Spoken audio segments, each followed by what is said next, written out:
Just how good is U-Bad? Today, we're going to find out.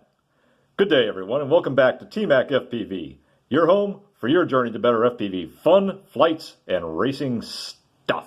This is our second video in our Micro FPV Drone Parts video transmitter series. The first video was on the TBS Unify Pro HV Race 2.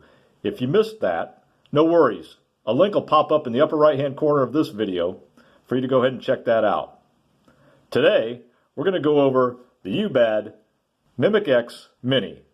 We'll go over its dimensions, take a look at its power outputs on the Immersion RC RF power meter, and then take it out for a test flight on both its minimum 25 milliwatt setting and also its maximum 200 milliwatt settings. Let's get started. It's coming in at 20.6 millimeters by 17 millimeters by 4.8 millimeters with the LED display. And it's weighing in at 3 grams. And here's a summary of its features. As we stated last time, what we're looking for in our VTX for micro builds is small in size and weight. And we're looking for dimensions that are less than or equal to 30 millimeters. We would like a maximum output power of greater than or equal to 200 milliwatts. We're finding out that for micro quads, you don't need much more than 200 milliwatts anyway. We do like to listen to our motors while we're flying, so we would like either a mic on the VTX or an audio input pad, preferably an audio input pad. If you have an audio input pad, that gives you the flexibility to use the microphone on your camera if you have that option available to you, and you just solder in the wire from the camera audio to the audio input pad on your VTX. Or preferably, you can install an external microphone, such as an electret microphone, which we went over in our video on FPV audio. There's a link to that in the upper right-hand corner of this video as well. You can check that out. We would like an MMCX connector because those are more durable than an IPEX or UFL connectors, and preferably we would also like Smart Audio or Tramp, which allows us to change the video transmitter frequencies and powers using our transmitter and our OSD. In this case, the U-Bad Mimic X Mini does not have Smart Audio or Tramp, but we'll demonstrate how easy it is to change the power and the frequencies using the small button on it. We just went over the size and weight. The input voltage range is only 3.2 to 5.5 volts, so you have to keep that in mind when you're installing this, or prior to installing this video transmitter. You're going to need a 5-volt pad, as opposed to on the TBS Unify Pro, which can take 2S to 6S input voltage straight from your LiPo pads. The output power is 25 milliwatts minimum, and it can step to 50 or 200. Does have the audio input pad, MMCX, and PIP mode. It comes in at a price of $15.99 right now, which is about half the cost of a TBS Unify Pro. This information down here we went over last time in our first video on the TBS Unify Pro Race 2, so we're not going to go over that again, but basically we are using the same procedures for the U-Bad Mimic X Mini that we did in testing out our TBS Unify Pro Race 2, and we'll continue to use those same procedures for each of the subsequent video transmitters we test in this series. On a VTX power output setting of 25 milliwatts on channel F4, which is 5800 megahertz, and our Immersion RC RF power meter set at 5800 megahertz, we are getting 28.4 milliwatts. With a VTX output power setting of 200 milliwatts on channel F4 at 5800 megahertz, we are getting 187 milliwatts. On race band 1, which is 5658 megahertz, and our Immersion RC RF power meter set at 5650 megahertz, and a power output setting on our VTX of 200 milliwatts, we are getting 179 milliwatts. And on race band 1 at 5658 megahertz, with an output power setting of 25 milliwatts, we're getting 26.5 milliwatts. Okay, these are the overall results for the output powers for the U-Bad Mimic X Mini across race bands channels 1 through 8 and also channel F4. The output powers seem to be very consistent for the 50 milliwatt and the 25 milliwatt settings, and fairly consistent for the 200 milliwatt settings. Not bad for this size of VTX. Now, I did mention earlier that I was going to demonstrate how simple it is to change the power bands and frequencies on this UBAD Mimic X Mini video transmitter.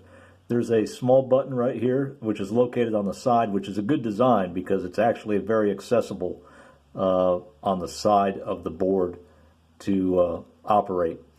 There's an LED display right here which shows alphanumeric characters, and the alpha characters are going to be the bands A, B, race band, etc., F. And then also the numeric designations 1 through 8 will show up here as well. These three little LEDs right here show the different power levels. If no LEDs are lit, then it's in pit mode. If this first LED is lit, then it's on 25 milliwatts. The second LED is lit, it's on 50. And if this third LED is lit, it's on 200. So you can see the bands and channels through this LED display. And you can see the powers through these tiny little LEDs. I'll go ahead and show you how to do that now. You short press this button here to change channels 1 through 8. You hold it in for about 3 to 4 seconds to change bands, and then you hold it in for a slightly longer period of time to cycle through the 3 different output powers. So right now it's on F4. And the first LED is lit, which is 25 milliwatts. So we're going to just change the channel by pressing this small button in, short press it. Now it's on F5, 6, 7, 8. If I hold it in for a few seconds, it'll change bands to race band. That designation with the 1 vertical line and the 1 horizontal line in the middle is race band. A, B,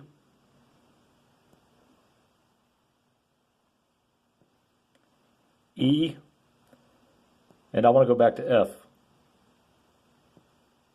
F, and I want to go to F4, short press 2, short press 3, short press 4. Now I'm going to change power to the 50 milliwatt setting by holding it in until the power switches.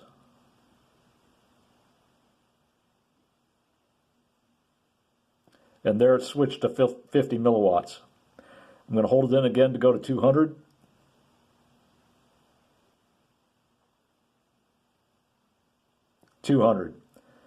The next step is pit mode, where they all go out.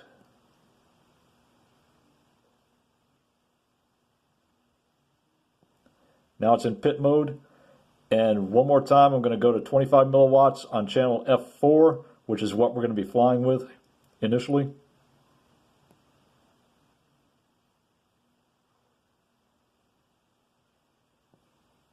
And there we have it, 25 milliwatts, F4.